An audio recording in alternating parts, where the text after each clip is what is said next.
Lo sport va fatto prima di tutto con la testa, è il messaggio che ha voluto lanciare il team Andreotti Technoplast con il convegno che si è tenuto nella Sala Europa di Villa Dose. All'iniziativa sono intervenuti il giornalista sportivo Bruno Pizzul e la psicologa Mara Staffiero.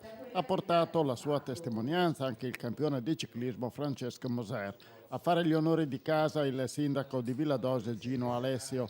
Tra le autorità presenti anche il presidente del CONI provinciale Bruno Piva e il presidente della Federazione Ciclistica Regionale Bruno Capuzzo. Il presidente del sodalizio sportivo Don Guido Lucchiari ha coordinato gli interventi dei relatori. Io ero ragazzino al tempo della mitica rivalità tra Coppi e Bartali, ha raccontato Bruno Pizzul. Ma io forse così per un pizzico di mania di originalità facevo il tifo per un corridore svizzero che si chiamava Kubler.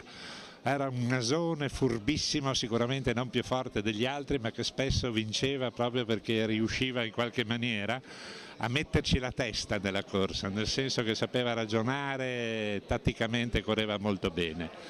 Poi in seguito ho sempre seguito con molta attenzione il ciclismo e devo anche dire che sono un ciclista appassionato, non nel senso agonistico, ma nel senso che vado in giro in bicicletta, anche a Milano, che non è un gesto di grande valore atletico, però denota un certo sprezzo del pericolo, perché andare in giro in bici per il traffico milanese non è il massimo.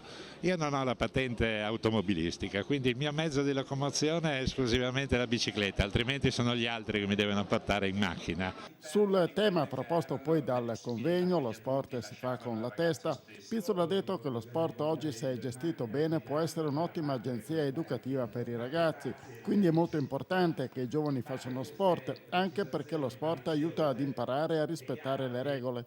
Sono cose che fanno diventare maturo l'uomo. È importante, ha concluso Pizzul, però, che i ragazzi facciano sport senza essere obbligati a diventare campioni. Ci vuole la testa per preparare la gara, ha poi detto Moser. Se uno decide di correre deve prepararsi seriamente oggi più di prima, perché una volta diciamo che la corsa era molto più artigianale.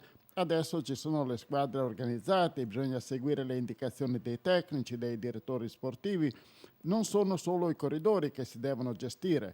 Anche in questo senso ci vuole la testa. Il convegno si è poi concluso con la presentazione della squadra che si appresta a disputare la stagione 2011 nella categoria Juniores e delle attività programmate nel 2011, come il secondo piccolo giro della provincia che si svolgerà il 10 luglio sull'entusiasmo della bella edizione dello scorso anno.